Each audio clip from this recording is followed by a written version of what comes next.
അള്ളാഹുവിന്റെ പരീക്ഷണം ഇങ്ങനെ വലിയ പ്രളയമായി, വലിയ ഇടിമിന്നലായി, വലിയ സുനാമിയായി, വലിയ വലിയ ഭൂകമ്പമായി ഇങ്ങനെയൊക്കെ വരുന്നു. കൊറോണയായി, കോവിഡായി, ഇങ്ങനെയൊക്കെ വരുന്നു. ഓഖിയായി, നിപ്പയായി ഇങ്ങനെ വരുന്നു. അതാണ് ഭീകരമായ പടച്ചവന്റെ ശിക്ഷയെന്ന് ആരും കരുതണ്ട. അള്ളാഹുവിന്റെ ശിക്ഷ വരാൻ ചെറിയ ചെറിയ ചില കാര്യങ്ങൾ മതി. ഒന്ന് രണ്ട് ഉദാഹരണങ്ങൾ പറഞ്ഞിട്ട് വിഷയത്തിന്റെ കാതലായ ഭാഗത്തേക്ക് നമുക്ക് മടങ്ങിപ്പോകാം.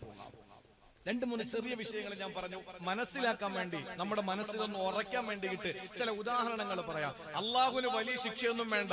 പടച്ചതമ്പുരാൻ ശിക്ഷിച്ചു ആരെ? കഅബാലയത്തെ തകർക്കാൻ വേണ്ടി വന്ന അബ്രഹത്തിന്റെ ആനപ്പടയെ അള്ളാഹു നശിപ്പിച്ചത് എങ്ങനെയാണ്? അബ്രഹത്ത് ആനപ്പടയുമായി കഅബാലയത്തെ തകർക്കാൻ വേണ്ടി വന്നു. സുബ്ഹാനല്ലാഹ്. സഹോദരങ്ങളെ, കഅബാലയത്തെ തകർക്കാൻ വേണ്ടി വരുന്നതിന് തൊട്ട് മുമ്പ് തന്നെ ഒരു ചാരനയച്ചുകൊണ്ട് 200 ഒട്ടകമാണ് അവിടെ നിന്ന് മോഷ്ടിച്ചു കൊണ്ടുപോയത്. കഅബാലയത്തിന്റെ മുറ്റത്ത് നിന്ന് 200 ഒട്ടകത്തെ മോഷ്ടിച്ചു കൊണ്ടുപോയി. പാമ്പാടിക്കാരായ സഹോദരങ്ങളോട് ഒരു ഒട്ടകം എന്ന് പറയുന്നത് ആ കാലഘട്ടത്തിൽ ഒരു അറബിക്ക് ഒരു ഒട്ടകമുണ്ടെന്ന് പറഞ്ഞാൽ ഇന്ന് നമ്മുടെ നാട്ടിൽ ഒരാൾക്ക് BMW, മെഴ്സിഡൻസ് ബെൻസോ, ഓഡി കാറോ, അതിനേക്കാൾ അപ്പുറത്ത് ഏതെങ്കിലും ഫോർച്യൂണറോ അല്ലെങ്കിൽ മറ്റേതെങ്കിലും വില കൂടിയ കോടിക്കണക്കിന് രൂപ വില വരുന്ന ഏതെങ്കിലും ഒരു വാഹനം ഉള്ള ഒരാളുടെ പവറാണ് അന്ന് ഏതെങ്കിലും ഒരു അറബിക്ക് ഒരു ഒട്ടകമുണ്ടെങ്കിൽ. അതിൽ താഴ്ന്ന ചില ആളുകൾക്കാണ് കുതിര ഉണ്ടാവുക, അതിലും താഴ്ന്ന ആളുകൾക്കാണ് കഴുതകൾ ഉണ്ടാവുക. സഹോദരങ്ങളെ, 200 ഒട്ടകം പിടിച്ചു കൊണ്ടുപോയി എന്ന് പറഞ്ഞാൽ ഇവിടെ നിന്ന് ഏതോ ഒരു മുതലാളിയുടെ എസ്റ്റേറ്റിൽ നിന്നവന്റെ കാർപോർച്ചിൽ നിന്നവന്റെ ഉദ്യോഗ സ്ഥലത്ത് നിന്ന് 200 വില കൂടിയ വാഹനങ്ങൾ പിടിച്ചു കൊണ്ടുപോയി എന്ന് അർത്ഥം വരൂലേ? ചിന്തിച്ചു നോക്ക്. അബ്ദുൽ മുത്തലിബിന്റെ 200 ഒട്ടകം പിടിച്ചു കൊണ്ടുപോയി. അവസാനം അവിടെ നിന്ന് പിടിച്ചു കൊണ്ടുപോയപ്പോൾ അബ്രഹത്ത് അതൊട്ടടുത്തുണ്ടെന്നറിഞ്ഞു. അങ്ങനെ അബ്ദുൽ മുത്തലിബ് ഓടി വരികയാണ്. അബ്ദുൽ മുത്തലിബ് നേരെ വന്നുകൊണ്ട് അബ്രഹത്തിന്റെ മുമ്പിലെത്തി. അബ്ദുൽ മുത്തലിബ് കടന്നു വരുമ്പോൾ മുത്തുനബിയുടെ പ്രിയപ്പെട്ട ഉപ്പാന്റെ ഉപ്പയല്ലേ, അബ്ദുള്ളയുടെ പ്രിയപ്പെട്ട വാപ്പയല്ലേ? അബ്ദുൽ മുത്തലിബിനെ കണ്ടപ്പോൾ എന്തോ ഒരു സൗന്ദര്യമാ, എന്തോ ഒരു സൗന്ദര്യമാ, എന്തോ ഒരു മുഖകാന്തിയാ, എന്തോ ഒരു ആകാര സൗഷ്ഠവമാ. അബ്ദുൽ മുത്തലിബിന്റെ സൗന്ദര്യം വല്ലാത്ത സൗന്ദര്യമാ. ആ സൗന്ദര്യം കണ്ടപ്പോൾ അബ്രഹത്തിന് അദ്ദേഹത്തെ നിലത്തിരുത്താൻ തോന്നിയില്ല. എന്ത് ചെയ്തെന്നറിയോ? ഈ അബ്രഹത്ത് പെട്ടെന്ന് തന്നെ തന്റെ ഇരിപ്പിടത്തിലേക്ക് വിളിച്ചിരുത്തുന്നത് അബസീനിയക്കാർക്ക് അത്ര ദഹിച്ചെന്ന് വരില്ല. അങ്ങോട്ട് ശ്രദ്ധിക്കണേ. അവസാനം എന്ത് ചെയ്തു? ഒരു ചെറിയ കമ്പളം വിരിച്ചു. എന്നിട്ട് ആ കമ്പളത്തിലേക്ക് അബ്രഹത്ത് ഇറങ്ങിയിരിക്കുകയാണ്. അബ്ദുൽ മുത്തലിബിനെ പിടിച്ച് നിലത്തിരുത്തുകയാ. എന്നിട്ട് അദ്ദേഹത്തോട് ചോദിച്ചു, അബ്ദുൽ മുത്തലിബേ, എന്താണ് വേണ്ടത്? ഞങ്ങൾ തകർക്കാം. ഞങ്ങൾ ഒരിക്കലും നിങ്ങളോട് യുദ്ധത്തിന് വന്നതല്ല, യുദ്ധം ചെയ്യൽ ഞങ്ങളുടെ ലക്ഷ്യവുമല്ല. ഞങ്ങൾ വന്നത് ഒരിക്കലും നിങ്ങളോട് യുദ്ധം ചെയ്യാൻ വേണ്ടിയിട്ടല്ല. ഞങ്ങൾ വന്നത് കഅബാലയത്തെ തകർക്കാൻ വേണ്ടിയിട്ടാ. ഞങ്ങൾ ഉണ്ടാക്കിയ ആരാധനാലയത്തിലേക്ക് ആളുകൾ വരുന്നില്ല. അതുകൊണ്ട് എല്ലാവരും ഇവിടെയാണ് വരുന്നത്. യമനിൽ നിന്ന്, ഷാമിൽ നിന്ന്, ബസറയിൽ നിന്ന്, കൂഫയിൽ നിന്ന് എല്ലാവരും വരുന്നത് ഇവിടെ തന്നെയാണ്. അതുകൊണ്ട് ഈ വരവൊന്ന് നിലനിർത്താൻ, ഈ വരവൊന്ന് നിർത്താൻ വേണ്ടിയിട്ട് ഞങ്ങൾ ഇതാ തീരുമാനമെടുത്തിരിക്കുന്നു. അതുകൊണ്ട് നിങ്ങളെ ഈ കഅബാലയത്തെ ഞങ്ങൾ പൊളിക്കാൻ പോകുന്നു എന്ന് പറഞ്ഞപ്പോൾ അബ്ദുൽ മുത്തലിബ് പറഞ്ഞത് എന്തെന്നറിയോ? ഒന്ന് ചിന്തിക്കണേ സഹോദരങ്ങളെ, ഒരു നിമിഷം ഒന്ന് ആലോചിക്കണേ. ഈ അബ്ദുൽ മുത്തലിബ് അബ്രഹത്തിനോട് പറയുന്ന, അബ്രഹത്തെ, എന്റെ ഒട്ടകത്തെ ഇങ്ങ് തന്നെങ്കിൽ ഞാൻ അങ്ങ് പോകാമായിരുന്നു. ആ സമയത്ത് അബ്ദുൽ മുത്തലിബിനോട് അബ്രഹത്ത് പറയുന്നു, നിങ്ങളുടെ ഇബ്രാഹിമും ഇസ്മായിലും പണി കഴിപ്പിച്ച പരിശുദ്ധമായ കഅബാലയത്തെ ഞങ്ങൾ തകർക്കുമെന്ന് പറയുന്നു. ആ സമയത്ത് അബ്രഹത്തിനോട് അബ്ദുൽ മുത്തലിബ് പറയുന്നു, എന്റെ ഒട്ടകം തരുവോ, ഞാൻ അങ്ങ് പൊക്കോളാ. എന്റെ ഒട്ടകം തരുവോ, ഞാൻ അങ്ങ് പൊക്കോളാ. ആ സമയത്ത് വീണ്ടും പറഞ്ഞു അബ്രഹത്തെ. അബ്രഹത്ത് പറഞ്ഞു, അബ്ദുൽ മുത്തലിബേ, ഞങ്ങൾ കഅബ ശരീഫ് പൊളിക്കാൻ വേണ്ടി വന്നവരാ. വീണ്ടും അബ്ദുൽ മുത്തലിബ് പറയുന്നു, എന്റെ ഒട്ടകം അങ്ങ് തന്നെങ്കിൽ എനിക്ക് പോകാമായിരുന്നു. അവസാനം അബ്ദുൽ മുത്തലിബിനോട് അബ്രഹത്ത് ചോദിച്ചു, എന്തേ കഅബാലയത്തെ പൊളിക്കുമെന്ന് പറഞ്ഞിട്ട് അതിന് മറുപടിയില്ല. നിങ്ങൾ പറയുന്നു എന്റെ ഒട്ടകം, എന്റെ ഒട്ടകം, എന്റെ ഒട്ടകമെന്ന്. അതുകൊണ്ട് ഞാൻ ചോദിക്കുകയാണ്, നിങ്ങൾക്ക് കഅബാലയത്തോട് കൂറൊന്നുമില്ലേ? ഈ പറയുന്ന കഅബ ശരീഫിനോട് നിങ്ങൾക്ക് ഇഷ്ടമൊന്നുമില്ലേ? ഈ ചോദ്യം അങ്ങോട്ട് ചോദിക്കുമ്പോൾ പൊന്നാര നബി തങ്ങളുടെ പ്രിയപ്പെട്ട ഉപ്പ അബ്ദുള്ളയുടെ പ്രിയപ്പെട്ട ഉപ്പ അബ്ദുൽ മുത്തലിബ്, ആ അബ്രഹത്ത് എന്ന് പറയുന്ന അവിടത്തെ ആനപ്പടയുമായി കടന്നു വന്ന അബ്രഹത്തിനോട് പറഞ്ഞതെന്തെന്നറിയോ? ഒട്ടകം എന്റേതാണ്, കഅബാലയം പടച്ചവന്റേതാണ്. ഒട്ടകത്തിന്റെ കാര്യം ഞാൻ നോക്കിയാ മതിയല്ലോ, കഅബാലയത്തിന്റെ കാര്യം അവൻ തന്നെ നോക്കിക്കോളൂ. അവൻ തന്നെ നോക്കിയില്ലേ? അല്ല ചോദിക്കുന്നു, അലം തറ കൈഫ ഫഅല റബ്ബുക ബിഅസ്ഹാബിൽ ഫീൽ അലം യജ്അൽ കൈദഹും ഫീ തദ്ലീൽ വഅർസല അലൈഹിം طيرا أبابيل ترميهم بحجارة من سجيل فجعلهم كعصف مأكول. അബ്രഹത്തിന്റെ ആനപ്പടയെ അല്ലാഹു നശിപ്പിച്ചത് എങ്ങനെയാണ്?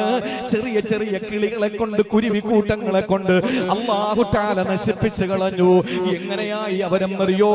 കഅസ്ഫിൻ മഅകൂൽ, ചതച്ചരയ്ക്കപ്പെട്ട വക്കോൽ കൂട്ടങ്ങളെ പോലെ ആ അബ്രഹത്തും ആനപ്പടയും കൂട്ടവും നശിച്ച് നാമാവശേഷമായി മാറി. അതിന്റെ കാരണം എന്തെന്നറിയോ? പടച്ചതമ്പുരാന് കരയിലെ ഏറ്റവും വലിയ ജീവി ഏതാണ്? കരയിലെ ഏറ്റവും വലിയ ജീവി ഏതാണ്? അതങ്ങ് ആഫ്രിക്കയിലുള്ള ആളും പറയും, അങ്ങ് മൊറോക്കയിലുള്ള ആളും പറയും, അങ്ങ് എത്യോപ്യയിലെ ആളും പറയും, ഇങ്ങ് ഇന്ത്യ രാജ്യത്തെ ആളും പറയൂ. എവിടെയുമുള്ള മനുഷ്യർ പറയും ആകാശത്തിന്റെ ചുവട്ടില്, ഭൂമിയുടെ മുകളിൽ ഏറ്റവും വലിയ ജീവി ഏതാ? ദിനോസറിന്റെ കാലം കഴിഞ്ഞു പോയി. ഏറ്റവും വലിയ ജീവി എന്ന് പറയുന്നത് ആനയാണ്.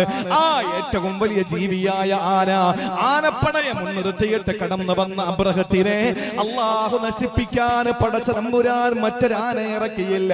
അല്ലാഹു നശിപ്പിച്ചത് അല്ലാഹുവിന്റെ ഖുർആൻ പറഞ്ഞതുപോലെ ചെറിയ അബാബീൽ പക്ഷികളെ കൊണ്ടാണ്. അല്ലാഹു തആല കുരുവി കൂട്ടങ്ങളെ കൊണ്ടാണ് നശിപ്പിച്ചത്. അല്ലാഹു നശിപ്പിക്കാൻ സുനാമി വേണമെന്നില്ല. അല്ലാഹുവിനെ നശിപ്പിക്കാൻ വലിയ വലിയ ഏതെങ്കിലുമൊക്കെ പേമാരിയുടെ രൗദ്രത വേണമെന്നില്ല. അല്ലാഹുവിനെ നശിപ്പിക്കാൻ കോവിഡ് എന്ന ഭീകരമായ രോഗം വേണമെന്നില്ല. എന്തുകൊണ്ടാണ് കഅബാലയത്തെ അല്ലാഹു തആല രക്ഷപ്പെടുത്തിയത്? അബ്ദുൽ മുത്തലിബ് കഅബാലയത്തിന്റെ ആ പരിശുദ്ധമായ കഅബാലയത്തിന്റെ ചങ്ങല വലിച്ചുകൊണ്ട് കഅബാലയത്തിന്റെ മുന്നിൽ ചങ്ങല തൂക്കിയിട്ടിട്ടുണ്ടായിരുന്നു. ആ ചങ്ങല ഇങ്ങനെ പിടിച്ചു. എന്നിട്ട് അബ്ദുൽ മുത്തലിബ് പറഞ്ഞത് എന്തെന്നറിയോ? യാ റബ്ബി ലാ അർജൂലഹും സിവാക യാ റബ്ബി ഫംന മിൻഹും ഹിമാക ഇന്ന അദുവൽ ബൈതി മൻ ആദാക ഫംനഉഹും അൻ യുഖ്രിബു ഖുറാക യാ റബ്ബി ലാ അർജൂ ലഹും സിവാക. അവർക്കെതിരായിട്ട് എനിക്ക് നിന്നോടല്ലാതെ ചോദിക്കാൻ ആരുമില്ല പടച്ചവനെ. ഇതാരാണ് ചോദിക്കുന്നത് പറയുന്നതെന്ന് ചിന്തിക്കണേ. അബ്ദുൽ മുത്തലിബിന്റെ കാലത്താണ്. അന്ന് ഹബീബായ നബി തങ്ങൾ ഒരിക്കലും ഉദയം ചെയ്തിരുന്നില്ല. ആ കാലഘട്ടത്തിൽ അല്ലാഹുവിനോട് അബ്ദുൽ മുത്തലിബ് പറയുന്നു, എനിക്ക് നിന്നോടേ ചോദിക്കാനുള്ളൂ. കാരണം യാ റബ്ബി ഫംന മിൻഹും ഹിമാക, അവരിൽ നിന്ന് നിന്റെ പരിശുദ്ധ കഅബാലയത്തെ സംരക്ഷിക്കേണ്ടത് നീ തന്നെയാണ്. ഇന്നാ അദുവൽ ബൈതി മൻ ആദാക ഫംനഉഹും ഇൻ ഐ യുഖ്രിബു ഖുറാക. നിന്റെ പരിശുദ്ധമായ ഈ നാടിനെ നശിപ്പിക്കാൻ ഇതാ അബ്രഹത്ത് ആനപ്പടയെടുത്തുകൊണ്ട് വന്നിരിക്കുകയാ. ആനപ്പടയെ നശിപ്പിക്കണേ പടച്ചവനെ എന്നൊരൊറ്റ ദുആ അബ്ദുൽ മുത്തലിബ് അവിടെ നിന്ന് കഅബാലയത്തിന്റെ ചങ്ങല കൂട്ടങ്ങളിൽ പിടിച്ചുകൊണ്ടെന്ന് ദുആ ചെയ്തപ്പോൾ അല്ലാഹ് പറഞ്ഞു, അതിനെ അങ്ങ് നശിപ്പിച്ചു കളഞ്ഞു. സഹോദരങ്ങളെ, പടച്ചവന് ചെറിയ ചെറിയ പൈനാക്കിളികൾ മതി, ചെറിയ ചെറിയ കുരുവിക്കൂട്ടങ്ങൾ മതി, ചെറിയ ചെറിയ പക്ഷികൾ മതി. ഇതിലും മുഫസ്സിരീങ്ങൾ പറയുന്നത് ഇത് വലിയ വലിയ ചെറിയ ചെറിയ കുരുവിക്കൂട്ടങ്ങളല്ല, ചെറിയ ചെറിയ ചില ഫംഗസുകളായിരുന്നു, ചില വൈറസുകളായിരുന്നു എന്ന് വരെ പറയുന്നുണ്ട്. കൊതുകായിരുന്നു, ഈച്ചയായിരുന്നു വന്നതെന്നൊക്കെ പറയുന്നുണ്ട്. പോട്ടെ, ഏതായിരുന്നാലും അള്ളാന്റെ പരിശുദ്ധമായ ഖുർആനിലൂടെ അല്ലാഹ് പറഞ്ഞു, ആനപ്പടയെ നശിപ്പിച്ചത് അല്ലാഹുവിനെ ചെറിയ സൈന്യത്തെ അയച്ചുകൊണ്ടാ. ഇനി ഒരൊറ്റ സംഭവം കൂടി ഞാൻ നിങ്ങളെ ശ്രദ്ധയിൽപ്പെടുത്തുകയാണ്. മഹാനായ ആസിം റളിയല്ലാഹു തആല അൻഹു മദീനയിൽ വന്ന് കുറെ ആളുകൾ വന്നിട്ട് പറഞ്ഞു, നബിയെ, ഞങ്ങൾ ഇസ്ലാമിലേക്ക് കടന്നു വന്നവരാ, അതുകൊണ്ട് ഞങ്ങളെ ഒന്ന് ഇസ്ലാം പഠിപ്പിക്കാനും ഖുർആൻ പഠിപ്പിക്കാനും നിങ്ങൾ ആരെങ്കിലും ഒന്ന് പറഞ്ഞു വിടണേ നബിയെ. നബി സല്ലല്ലാഹു അലൈഹി വസല്ലമയുടെ മുന്നിൽ വന്നിട്ട് പറയാണ്, ഞങ്ങൾ ഇസ്ലാമിലേക്ക് കടന്നു വന്നവരാണ്, ഈ അടുത്ത സമയത്ത് ഞങ്ങൾ ഇസ്ലാം പുൽകിയവരാണ്, അതുകൊണ്ട് ഞങ്ങൾക്ക് പഠിക്കാൻ താല്പര്യമുണ്ട്. ഖുർആൻ അറിയുന്ന, തിരുവചനങ്ങൾ അറിയുന്ന ആരെയെങ്കിലും നിങ്ങളൊന്ന് വിട്ടുതരണം. അല്ലാഹുവിന്റെ ഹബീബ് 10 പേരെ വിട്ടുകൊടുത്തു. 10-ാമൻ ഖുബൈബ് ബിൻ അദി റളിയല്ലാഹു അൻഹു, 9-ാമൻ മഹാനായ ആസിം റളിയല്ലാഹു അൻഹു. 10 പേരെ വിട്ടുകൊടുത്തു. പോയി പഠിച്ചിട്ട് വരാൻ പറഞ്ഞു, പഠിപ്പിച്ചിട്ട് വരാൻ പറഞ്ഞു. മദീനത്തിൽ നബി സല്ലല്ലാഹു അലൈഹി വസല്ലം തങ്ങൾ ഇരിക്കുന്നു. 10 പേരെയും കൊണ്ടുവന്ന് തൻഈം എന്ന് പറയുന്ന ഹറമിന്റെ ബൗണ്ടറിക്ക് വെളിയിൽ, പരിശുദ്ധ കഅബ, പരിശുദ്ധ മസ്ജിദുൽ ഹറമിൽ നിന്ന് 5 കിലോമീറ്റർ ഇപ്പുറത്തുള്ള മസ്ജിദ് ആയിഷ എന്ന് പറയുന്ന, ആയിഷ പള്ളി എന്ന് പറയുന്ന പള്ളി നിലനിൽക്കുന്ന തൻഈം എന്ന് പറയുന്ന സ്ഥലത്തെത്തിയപ്പോൾ അതിന് മുമ്പ് വെച്ച് തന്നെ പല സ്ഥലങ്ങളിലും വെച്ച് പലരുമായിട്ട് ഇവർ യുദ്ധം ചെയ്തു. കാരണം ഇവർ പൊതുവിശ്വാസികളായിരുന്നില്ല, ഇവർ മനഃപൂർവ്വം വന്നിട്ട് മുസ്ലിമീങ്ങളെ ഇങ്ങനെ പറ്റിച്ച് കൊന്നുകളയാൻ വേണ്ടിയിട്ട് വന്നവരാണ്. അങ്ങനെ ഖുബൈബ് റളിയല്ലാഹുവിന്റെ കഥ പോട്ടെ, അതവിടെ നിൽക്കട്ടെ, നമ്മൾ ഒരുപാട് കേട്ടവരെ. ആസിം റളിയല്ലാഹു അൻഹുവിനെ ഇവര് ആക്രമിക്കാൻ ഒരുങ്ങി. ഒരുപാട് പിടിച്ചു നിന്നു ആസിം റളിയല്ലാഹു അൻഹു. അവസാനം ആസിം റളിയല്ലാഹു തആല അൻഹുവിനെ നിഷ്ഠൂരമായി കൊന്നു. എന്നിട്ട് അവിടെ നിന്ന് പ്രഖ്യാപിച്ചു, ഈ ആസിമിന്റെ തല, ആ തലയെടുത്തിട്ട് ഉഹദിൽ ഞങ്ങളുടെ പ്രിയപ്പെട്ട ഒരു സഹോദരിയുടെ മകനെ ഇതുപോലെ കൊന്നുകളഞ്ഞവനാണ് ആസിം, അതുകൊണ്ട് ഈ തല കൊണ്ടുവന്ന് ആ കൊല ചെയ്യപ്പെട്ടവന്റെ ഉമ്മയ്ക്ക് കൊടുക്കണം, ഗിഫ്റ്റായി കൊടുക്കണം എന്ന് പറഞ്ഞാണ് ഈ മഹാനായ ആസിം റളിയല്ലാഹു അൻഹുവിനെ കൊല്ലുന്നത്. ആസിം റളിയല്ലാഹു തആല അൻഹുവിനെ കൊന്ന് തലയെടുക്കാൻ വേണ്ടി ശത്രുക്കൾ അങ്ങോട്ട് പോകേണ്ട താമസം. സുബ്ഹാനല്ലാഹ്, എന്താ സംഭവിച്ചെന്നറിയോ? അള്ളാഹുവിന്റെ പട്ടാളം അവിടെയും വന്നു. കഅബ പൊളിക്കാൻ വേണ്ടി വന്നവനെ ആട്ടി ഓടിക്കാൻ വേണ്ടി വന്നത് ചെറിയ കുരുവിക്കൂട്ടങ്ങളാണെങ്കിൽ അതിനേക്കാൾ ചെറിയ പട്ടാളത്തെ അള്ളാഹു ഇറക്കി അവിടെ. ഏത് പട്ടാളം? ആസിം റളിയല്ലാഹു അൻഹുവിനെ 4 ഭാഗത്തും വളഞ്ഞു പട്ടാളം, അള്ളാഹുവിന്റെ പട്ടാളം. അള്ളാഹുവിന്റെ പട്ടാളം ഏതാണ്? ആ പട്ടാളം തേനീച്ച കൂട്ടങ്ങളാണ്. തേനീച്ച കൂട്ടങ്ങൾ വന്നു, അതിന്റെ മൂളിപ്പാട്ടോടുകൂടി അത് കടന്നു വരികയാണ്. ആ തേനീച്ചകൾ വന്നിട്ട് ആസിം റളിയല്ലാഹു അൻഹുവിനെ അങ്ങ് വളയുകയാ. ഏത് മൃഗമാണെങ്കിലും വെടിവെക്കാം, മനുഷ്യനാണെങ്കിൽ അമ്പയ്യ, എങ്ങനെ വേണോ കൊന്നിട്ട് ആസിം തങ്ങളുടെ തലയെടുത്ത് ഉഹദിൽ പെടന്ന് മരിച്ച ശവത്തിന്റെ ഉമ്മയുടെ അടുക്കൽ കൊണ്ടുവന്ന് നിന്റെ പ്രിയപ്പെട്ട മകനെ കൊന്നവന്റെ തലയാണെന്ന് പറഞ്ഞിട്ട് ഗിഫ്റ്റ് കൊടുക്കാം. പക്ഷേ അള്ളാഹുവിന്റെ പട്ടാളം തേനീച്ചകളായതുകൊണ്ട് തേനീച്ചയെ ബോംബ് വെക്കാൻ പറ്റൂലല്ലോ, തേനീച്ചയെ അമ്പയ്യാൻ പറ്റൂലല്ലോ, തേനീച്ചയെ വാള് കൊണ്ട് വെട്ടാൻ പറ്റൂലല്ലോ. ആ തേനീച്ച എന്ന പട്ടാളത്തെ കൊണ്ട് അല്ലാഹു തആല ആസിം തങ്ങളുടെ ആ ശരീരത്തിന്റെ 4 ഭാഗത്ത് വല്ലാത്ത നിലയിൽ ഒരു വലിയ മതിൽ കെട്ടി നിർമ്മിച്ചു. ആസിം റളിയല്ലാഹു അൻഹുവിന്റെ ബോഡിയിലേക്ക് അടുക്കാൻ കഴിയാതെ വന്നപ്പോൾ അവൻ അവിടെ നിന്ന് ഉറക്കെ പറയുകയാണ്, വൈകുന്നേരം വന്നിട്ട് നമുക്ക് അവന്റെ തലയെടുക്കാം. ആരും വന്ന് ഈ ശരീരം എടുക്കില്ല. അവരവിടെ നിന്ന് മടങ്ങിപ്പോയി. സുബ്ഹാനല്ലാഹ്, പടച്ചവന്റെ പേമാരി പെയ്യുകയാ. അള്ളാഹുവിന്റെ മഴത്തുള്ളികൾ കൊണ്ട് മീകായിൽ അലൈഹിസ്സലാം മഴ പെയ്യിപ്പിക്കുകയാ. ആ മഴ ഇങ്ങനെ പേമാരിയായി. ആ പേമാരിയിൽ ആസിം തങ്ങളുടെ മയ്യത്ത് ജനാസ ഒലിച്ചൊലിച്ചു പോകുന്നു. അവിടെ നിന്ന് ആസിം തങ്ങളുടെ ജനാസ ഇങ്ങനെ ഒലിച്ചൊലിച്ചു പോകുമ്പോ പ്രിയപ്പെട്ടവരെ ആർക്കും കാണാൻ പറ്റുന്നില്ല. വൈകുന്നേരം അവിടത്തെ ഭടന്മാര് വന്ന് നോക്കുമ്പോൾ ഇല്ല, ആസിം തങ്ങളെ കാണാറില്ല. ആസിം തങ്ങളെ കിടന്നിടത്ത് മണ്ണ് പോലുമില്ല. ഇന്ന് ഇടുക്കി ജില്ലയിലെ, പത്തനംതിട്ട ജില്ലയിലെ, ഈ പറയപ്പെടുന്ന കോട്ടയം ജില്ലകളിൽ അവിടെ നിന്ന് മലവെള്ളപ്പാച്ചിലിൽ ഉരുൾപൊട്ടിയിട്ട് അവിടെ ഒരു തോട് നിർമ്മിക്കപ്പെട്ടതുപോലെ ആസിം റളിയല്ലാഹു അൻഹു കിടന്ന ഭാഗത്ത് കുത്തി ഒലിക്കപ്പെടുന്ന ഒരു അരുവിയായി മാറി. ആ മഴകൾ വന്ന്, ആ മഴ വന്ന് മഴയുടെ മഴവെള്ളത്തിന്റെ പേരിൽ മഴവെള്ളം ഇങ്ങനെ പാഞ്ഞു വന്നപ്പോൾ ആ മഴവെള്ളത്തിൽ ഇങ്ങനെ ആസിം തങ്ങളുടെ ജനാസ ഒലിച്ചു പോവുകയാണ്. സഹോദരങ്ങളെ, വിവരം മദീനയിൽ മഹാനായ സയ്യിദുനാ ഉമറുൽ ഫാറൂഖ് തങ്ങൾ അറിഞ്ഞു. ഉമറുൽ ഫാറൂഖ് റളിയല്ലാഹു അൻഹു അറിയുമ്പോ ഉമർ തങ്ങൾ അവിടെ നിന്ന് പ്രഖ്യാപിച്ചത് എന്തെന്നറിയോ? ആസിമിന് അങ്ങനെ സംഭവിച്ചിട്ട് സംഭവിച്ചിട്ടുണ്ടെങ്കിൽ, ആസിമിന് അങ്ങനെ സംഭവിച്ചിട്ടുണ്ടെങ്കിൽ അതിൽ ഞാൻ അഭിമാനം കൊള്ളുന്നു. കാരണം എന്തെന്നറിയോ? കാന ആസിമു നദറ അല്ലാ യമസ്സഹു മുശ്രികൻ അബദാ.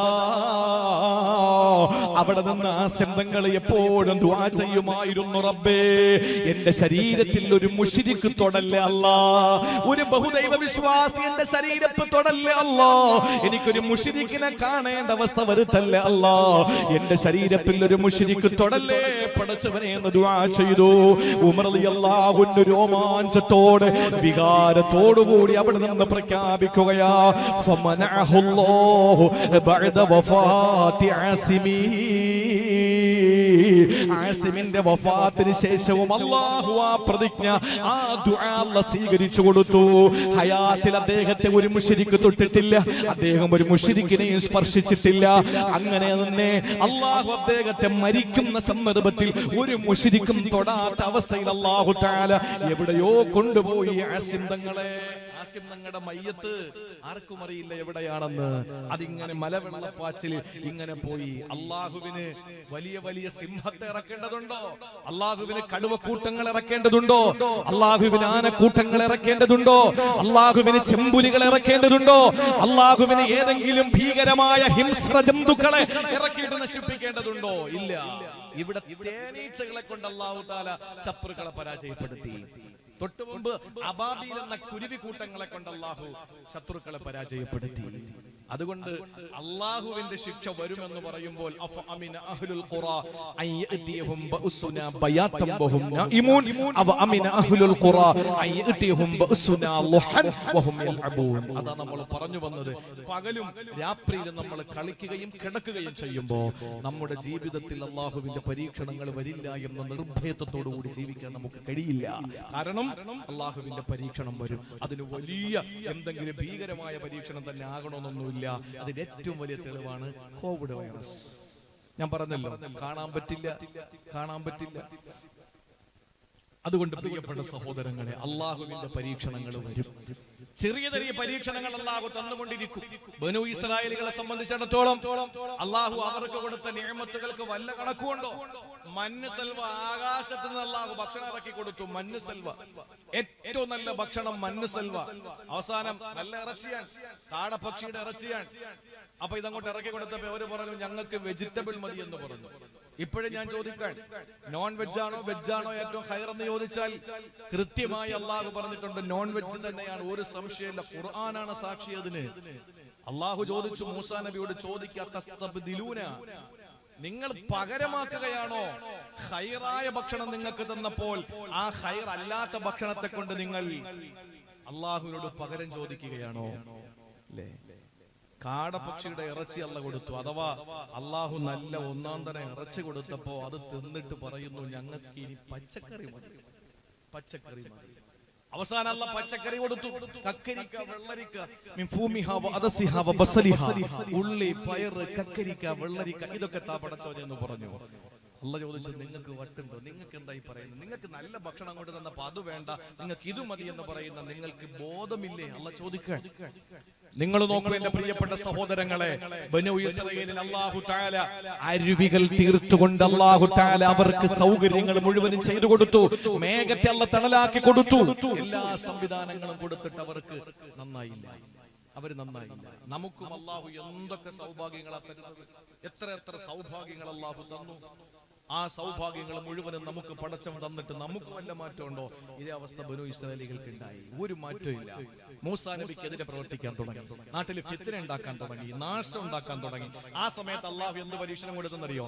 ആദ്യം നിങ്ങൾ ശ്രദ്ധിച്ച് കേൾക്കണം. ഇത് ഞാൻ പറയുന്നത് പ്രളയം, കൊടുങ്കാറ്റ്, പേമാരി, സുനാമി, ഓക്കി, ഇതൊക്കെ വരുമ്പോ നമ്മൾ ചിന്തിക്കും, പടച്ചോനെ ഇതിനേക്കാളും വലുത് ഇനി എന്താ വരാൻ? ഇതിനേക്കാളും വലുതില്ല. കാഴ്ചയിൽ ഇതിനേക്കാളും ചെറുതായിരിക്കും, പക്ഷെ പരീക്ഷണത്തിൽ വലുതായിരിക്കും. അതാണ് ഇപ്പൊ വന്ന ഏത് കോവിഡ്, ഏറ്റവും വലുതല്ലേ? അള്ളാഹു ആദ്യം ഈ സമുദായത്തെ പരീക്ഷിച്ചത് എങ്ങനെയാണ്? ബനൂ ഇസ്രായേലിനെ പരീക്ഷിച്ച സൂറത്തുൽ അറാഫിൽ അള്ളാഹു പറയുന്നുണ്ട്, ആദ്യം അവരെ പരീക്ഷിച്ചത് ഫഅർസൽനാ അലൈഹിമുത് തൂഫാൻ, അവർക്ക് പ്രളയം കൊടുത്തു. അള്ളാഹു അവരെ പ്രളയത്തിലാക്കി. വെള്ളം കയറി അവരുടെ കൃഷിപ്പാടങ്ങൾ മുഴുവനും നശിച്ചുപോയി. അവരുടെ കെട്ടിടങ്ങൾ മുഴുവനും തകർന്നു പോയി. അവരിൽ പലരും മുങ്ങിച്ചത്തുപോയി. ആ സമയത്ത് അള്ളാഹു അവർക്ക് പ്രളയം കൊടുത്തു. മൂസാ നബിയുടെ മുന്നിൽ വന്നിട്ട് പറഞ്ഞു, മൂസ നബിയേ ഉദ്ഉ റബ്ബക, പടച്ചവനോടൊന്ന് ദുആരക്ക്, ഞങ്ങൾ നന്നായി കൊള്ളാം, ഇനി ഞങ്ങൾ ധിക്കരിക്കൂല, ഇനി ഞങ്ങൾ ഒരു കുഴപ്പമുണ്ടാക്കൂല. അള്ളാഹുവിനോട് ഒന്ന് ദുആരക്ക് മൂസാ നബിയെ, ഈ പ്രളയം ഒന്ന് മാറ്റി തരാൻ പറ. മൂസാ നബി ദുആരന്നു, പ്രളയം മാറി. മൂസാ നബി ദുആരന്നു, പ്രളയം മാറി. പണ്ട് ഹൈദർ അലി ശിഹാബ് തങ്ങൾ മലപ്പുറം ഹൈസ്കൂൾ ഗ്രൗണ്ടില് മഴയെ തേടിയുള്ള നിസ്കാരത്തിന് നേതൃത്വം നൽകി. മഴയെ തേടിയുള്ള നിസ്കാരത്തിന് നേതൃത്വം നൽകി. തിരുവനന്തപുരത്ത് പല സ്ഥലങ്ങളിലും മഴയെ തേടിയുള്ള നിസ്കാരം നടന്നു. നമ്മുടെ പനവൂര് നടന്നു എന്ന് എനിക്ക് തോന്നുന്നു. അപ്പൊ പല സ്ഥലങ്ങളിലും മഴയെ തേടിയുള്ള നിസ്കാരം നടന്നു അല്ലേ? പള്ളിയിൽ എല്ലാരും ഉണ്ട്. എല്ലാരും ദ്വാരക്കുന്നു, പടച്ചോനെ ഞങ്ങൾക്കൊരു തുള്ളി വെള്ളം കിട്ടിയില്ലെങ്കിലും കുഴപ്പമില്ല, ഞങ്ങളുടെ കണ്ണ് കാലിക്കെങ്കിലും ഒന്ന് വെള്ളം കിട്ടട്ടെ, ഞങ്ങളുടെ മൃഗങ്ങൾ ചത്തൊടുങ്ങാൻ പോകുന്നു, കുറച്ച് വെള്ളം കിട്ടണം പടച്ചോനെ എന്ന് ദുആ ചെയ്തു. അവസാനം മയ്യത്ത് നമസ്കാരം അല്ല മഴയെ തേടിയുള്ള നിസ്കാരം നടന്ന് ആ നമസ്കാരത്തില് ആത്മാർത്ഥമായി ദുആ ചെയ്തുകൊണ്ട് അവര് കൃത്യമായി അള്ളാഹുവിനോട് തേടി. അവസാനം എന്ത് സംഭവിച്ചു? അതുവരെ പള്ളിയിൽ കയറിയവനെ പിറ്റെന്ന് കാണാനില്ല. അപ്പൊ ചോദിച്ചു, എന്താ നീ പള്ളി വരാത്തത്? മഴയല്ലേ, പിന്നെ എങ്ങനെ പള്ളിയിൽ വരുമെന്നാ ചോദിക്കുന്നത്. ഇന്നലെ പള്ളിയിൽ കയറിയത് മഴ ഇല്ലാത്തത് കൊണ്ടാണ്. ദുആ ചെയ്ത് മഴ പെയ്തപ്പോ പിന്നെ മഴയല്ലേ, പള്ളിയിൽ എങ്ങനെ വരുമെന്ന് ഒന്ന് ചിന്തിച്ചു നോക്കി. മഴയെ തേടിയുള്ള നിസ്കാരം ഗ്രൗണ്ടിൽ ഇത്ര മണിക്ക് ഉണ്ടാവൂ എന്ന് പറഞ്ഞു. കമ്മിറ്റിക്കാരെ സംഘടിപ്പിച്ചു. ഇമാം അനൗൺസ് ചെയ്തു. എല്ലാവരും നേരെ അങ്ങോട്ട് പോയി നിസ്കരിച്ചു. ഇമാമു ദുആ, കമ്മിറ്റിക്കാർ അതിലേറെ ആത്മാർത്ഥമായി ആമീൻ പറയുന്നു. നാട്ടുകാരൊക്കെ കൂട്ടക്കരച്ചിൽ. തിരിച്ചു വന്നപ്പോ ഭയങ്കര മഴ. ആ സമയത്ത് ഇമാം അടുത്ത കടയിലോട്ട് കയറി, മോദീൻ അതിന്റെ ഒപ്പം കയറി. കമ്മിറ്റിക്കാരെ കാണുന്നിടത്തൊക്കെ കയറി നിന്നു. നോക്കുമ്പോൾ ഒരു കൊച്ചുകുട്ടി കുടയും പിടിച്ച് നേരെ റാഹത്തായിട്ട് മുമ്പോട്ട് പോകുന്നു. അവ ചോദിച്ചേട്ടാ, നീ കുട കൊണ്ടുവന്നു? ആരാ ചോദിക്കുന്നത്? ഇത് സംഘടിപ്പിച്ച് സംഘാടകരെ ചോദിക്കുക, നീ കുട കൊണ്ടുവന്നു? അപ്പൊ ആ കുട്ടി പറഞ്ഞു, എനിക്കറിയാം നിങ്ങൾ ദുആ ചെയ്താൽ മഴ പെയ്യുമെന്ന്, അതുകൊണ്ട് ഞാൻ കുട കരുതി. പക്ഷെ ഇമാമിനും പള്ളി കമ്മിറ്റിക്കാർക്കും ആ ഒരു വിശ്വാസം ഇല്ല. കാരണം എന്താ? അവർക്ക് വിശ്വാസം ഉണ്ടെങ്കിൽ എല്ലാവരും ഈ 2 കുട എടുക്കൂലേ? ഞങ്ങൾ പോയി ദുആ ചെയ്ത് തിരിച്ചു വരുമ്പോൾ മഴ പെയ്യുമെന്ന് ഈമാൻ ഉണ്ടെങ്കിൽ 2 കുട കൈ കരുതും ഇല്ലേ? അപ്പൊ അതാണ് സംഭവം. നമ്മുടെ മനസ്സിൽ നമ്മൾ ഇപ്പൊ കാണുന്നത്, നമ്മൾ ജീവിതത്തിൽ അള്ളാഹു തരുന്ന പരീക്ഷണങ്ങളെ നാം പറയുന്നത് ഇതിലും വലുത് വരാൻ പോകുന്നു. അപ്പൊ വലുത് നമ്മൾ എന്താ ചിന്തിക്കുന്നു? വെള്ളം പൊട്ടി ഒഴുകി, ഡാം പൊട്ടി വെള്ളം വന്നു, അല്ലെങ്കിൽ ഉരുൾ പൊട്ടി, ഇതൊക്കെ ചെയ്തു. ഇനിയിപ്പോ എന്താ ഇനി പൊട്ടായിരിക്കുന്നത്? എന്തായാലും ആകാശപ്പ പൊട്ടൂല, അത് ഉറപ്പാണ്. സൂര്യൻ ഇപ്പോഴും വീഴാറായില്ല, അതിന് മുമ്പ് കുറെ അലാമത്തുകളുണ്ട്. അപ്പൊ ഇനിയിപ്പോ എന്താ പൊട്ടാനുള്ളത്? സുനാമി വന്നു, ഇനി അപ്പുറം എന്താ വരാനുള്ളത്? വെള്ളമല്ലേ കയറിയത്, അതിനപ്പുറം കടലിൽ വേറെ ഒന്നുമില്ലല്ലോ. എന്റെ പൊന്ന് സഹോദരങ്ങളെ, വലുതൊന്നും അല്ലാഹു വേണ്ട. അതുകൊണ്ട് ഇവിടത്തെ തർത്തീബ് നിങ്ങൾ നോക്ക്. ബനൂ ഇസ്രായേലിനെ നശിപ്പിക്കാൻ അല്ലാഹു ആദ്യം അയച്ചത് ഫഅർസൽനാ അലൈഹിമു തൂഫാൻ. ആദ്യം നാം അവർക്ക് പ്രളയം അയച്ചു. അങ്ങനെ പ്രളയത്തിൽ അവരെ മുക്കിക്കൊന്നപ്പോൾ മൂസാ നബി അലൈഹിസ്സലാമിനോട് വന്നിട്ട് ദുആ ചെയ്യിപ്പിച്ചു. മൂസാ നബി ദുആ ചെയ്തു, അല്ലാഹു ആ പ്രളയത്തെ മാറ്റിക്കൊടുത്തു. വീണ്ടും അവര് പഴയ അവസ്ഥയിലേക്ക് പോയി. വീണ്ടും അവര് പഴയ അധപ്പതനത്തിലേക്ക് പോയി. വീണ്ടും അവര് തെമ്മാടിത്തരത്തിലേക്ക് പോയി. ആ സമയത്ത് അല്ലാഹു രണ്ടാമത് പരീക്ഷണം കൊടുക്കുന്നത് പ്രളയത്തെക്കാൾ വലുതല്ലേ കൊടുക്കേണ്ടത്? അല്ലാഹു രണ്ടാമത് കൊടുത്തത് എന്തെന്നറിയോ? അല്ലാഹു പറയുകയാണ്, വൽ ജറാദ്. അല്ലാഹു നിപ്പ കൊടുത്തു പരീക്ഷിച്ചു. അല്ലാഹു നിപ്പ കൊടുത്തു പരീക്ഷിച്ചു. നിപ്പ ഏതിന്നാ ഉണ്ടാവുന്നേ? നിപ്പ ഉണ്ടാവുന്ന ഓവൽ അല്ലേ? നിങ്ങൾ ആലോചിച്ച് നോക്കൂ. അല്ലാഹു ചില പക്ഷികളുടെ ആ പക്ഷികളിലൂടെ വൈറസ് പരത്തി. ഇപ്പോ ഇത് ബനൂ ഇസ്രായേലിന് കൊടുത്ത ശിക്ഷയായിരുന്നു. എന്തായിരുന്നു? വൽ ജറാദ, വെട്ടുകിളി അല്ലാഹു തആല അവരിലേക്ക് ശിക്ഷയാക്കി ഇറക്കി കൊടുത്തു. പ്രളയത്തെക്കാൾ എന്ത് ലഘുവായ ശിക്ഷ? പക്ഷെ അല്ല, ഈ വെട്ടുകിളി വന്ന് അവരുടെ ജീവിതത്തിലെ, അവരുടെ അന്നമാകുന്ന, അവരുടെ ജീവിതത്തിന്റെ സർവസ്വമാകുന്ന കൃഷിപ്പാടങ്ങളെ നശിപ്പിക്കാൻ തുടങ്ങി. ആളുകളെ കൊത്താൻ തുടങ്ങി. വെട്ടുകിളി വന്ന് എല്ലാത്തിനെയും നശിപ്പിച്ചു. സുബ്ഹാനല്ലാഹ്. മൂസാ നബിയുടെ മുന്നിൽ വന്നിട്ട് ബനൂ ഇസ്രായേലുകൾ പറഞ്ഞു, മൂസ നബിയെ ഒന്ന് ദുആരക്കോ, ഇനി ഞങ്ങൾ നന്നായിക്കൊള്ളാം, ഇനി ഞങ്ങൾ ഒരിക്കലും മോശക്കാരാവൂല, അല്ലാഹുവിനോടൊന്ന് ദുആരക്കെന്ന് പറഞ്ഞു. മൂസാ നബി അലൈഹി അലൈഹിസ്സലാം വീണ്ടും ദുആ ചെയ്തു. അല്ലാഹു പരീക്ഷണം മാറ്റി കൊടുത്തു. പക്ഷെ കാലങ്ങൾ കഴിഞ്ഞപ്പോ വീണ്ടും ഒരു പഴയതുപോലെയായി. ആ സമയത്ത് അല്ലാഹു ഇറക്കി കൊടുത്തു. എന്താണെന്നറിയോ? ആദ്യം അല്ലാഹു ഇറക്കിയത് പ്രളയമാണ്, രണ്ടാമത് വെട്ടുകിളിയാണ്. നമ്മുടെ കണ്ണിൽ ആദ്യത്തേത് വലുതും രണ്ടാമത്തത് ചെറുതുമാണ്. അല്ല, അല്ലാഹു ആദ്യം ചെറുതേ കൊടുക്കും. വലനുദീഖന്നഹും മിനൽ അദാബിൽ അദ്നാ ദൂനൽ അദാബിൽ അക്ബർ. അല്ലാഹു പറഞ്ഞത് വലനുദീഖന്നഹും, നിങ്ങളെ ഞാൻ നിശ്ചയമായും രുചിപ്പിക്കും, നിങ്ങളെ വേദനിപ്പിക്കും, നിങ്ങളെ അനുഭവിപ്പിക്കും. എന്താണ് ദൂനൽ അദാബിൽ അക്ബർ? വലിയ ശിക്ഷകൾ വരുന്നതിന് മുമ്പ് വലനുദീഖന്നഹും മിനൽ അദാബിൽ അദ്നാ, ചെറിയ ചെറിയ ശിക്ഷകൾ കൊണ്ട് നിങ്ങളെ ഞാൻ ശിക്ഷിപ്പിക്കും. ദൂനൽ അദാബിൽ അക്ബർ, വലിയ ശിക്ഷ നിങ്ങൾക്ക് വരുന്നതിന് മുമ്പ്. അപ്പൊ ആദ്യം വരുന്നത് ചെറിയ ശിക്ഷയാണെന്ന് അല്ലാഹുവാണ് പറഞ്ഞത്, നമ്മളല്ല. അതുകൊണ്ട് പ്രളയം ചെറുതാണ്. പിന്നെ അല്ലാഹു കൊടുത്തത് ജറാദ് എന്ന വെട്ടുകിളിയാണ്. ഇനി മൂന്നാമതല്ല കൊടുത്തത് എന്തെന്നറിയോ? അല്ലാഹു തന്നെ പറയുകയാണ്, വൽ ഖുമ്മല. അല്ലാഹു ചെല്ലുകളെ ഇറക്കി വിട്ടു. ചെല്ലുകൾ എന്ന് പറഞ്ഞാൽ കൃഷിപ്പാടങ്ങളിലെ കൃഷിയിടങ്ങളിലെ ചെതലുകളായി, ചെറിയ ചെറിയ ചെല്ലുകളായി. എന്നാ മനുഷ്യന്റെ ശരീരത്തിൽ അത് പേനായി. തലയിലൂടെ ഓടുന്ന പേനുണ്ടല്ലോ, ചെറിയ പേൻ. അല്ലാഹു ഇങ്ങനെയാ ശിക്ഷിക്കുന്നത്. ചെറിയ പേനുണ്ടല്ലോ, ആ ചെറിയ പേൻ അല്ലാഹു മനുഷ്യന്റെ, അവർക്ക് വെള്ളം കുടിക്കാൻ കഴിയുന്നില്ല. ഒരു ഗ്ലാസ് വെള്ളം എടുത്താൽ അതിൽ നിറച്ച് പേനാണ്, ചെല്ലാണ്, കൊതുകാണ്, ഈച്ചയാണ്. എല്ലാത്തിനുമുള്ള ടോട്ടലായിട്ടുള്ള കോമൺ പേരാണ് ഈ പറയുന്ന കുമ്മൽ എന്ന് പറയുന്നത്. ചെതലിനും അങ്ങനെ തന്നെയാ പറയുന്നത്. കൃഷിയിടങ്ങളിൽ ചിതൽപുറ്റ്, അവിടെ വീടുകളുടെ അടിയിൽ ചിതലുകളായി, എല്ലാം തകർന്നു വിടാൻ തുടങ്ങി. അവരിടിക്കുന്ന വെള്ളത്തിൽ ചെല്ലുകളായി, പ്രാണികളായി, അവർക്കൊന്നിനും പറ്റുന്നില്ല. ശരീരം മുഴുവനും പേനായി. ഇങ്ങനെ ഒരു പരീക്ഷണം അല്ലാഹു കൊടുത്ത് സഹിക്കാൻ പറ്റുന്നില്ല. ഒന്നാലോചിച്ച ജംഗ്ഷനിൽ നിന്ന് ഇങ്ങനെ തലയുറന്നുകൊണ്ടിരിക്കുന്ന രംഗം ഒന്നാലോചിച്ച് നോക്ക്. അത് തലയല്ല കഴിയുന്നത്, ശരീരം മുഴുവനും. അല്ലാഹു തആല ഈ പരീക്ഷണം കൊടുത്തു. എല്ലാവരും ഈ അവസ്ഥയിലായി. അവസാനം അല്ലാഹുവിനോട് ദുആ ചെയ്തതിന്റെ പടച്ചോനെ, മൂസാ നബി ദുആരന്നു, ഇവരുടെ ഇടപെടൽ. മൂസാ നബി ഒന്ന് ദ്വാരക്ക് മൂസാ നബി അലൈഹിസ്സലാം ദുആ ചെയ്തു, പടച്ചോനെ എന്റെ സമുദായത്തിന്റെ ഈ വിപത്തൊന്ന് മാറ്റിക്കൊടല്ല, അവരിനി നന്നായിക്കോളും പടച്ചവനെ. ആ സമയത്ത് മൂസാ നബിയുടെ ദുആ കൊണ്ട് അല്ലാഹു ആ പേനിനെ, ചെള്ളിനെ അല്ലാഹു ഒന്ന് മാറ്റിക്കൊടുത്തു.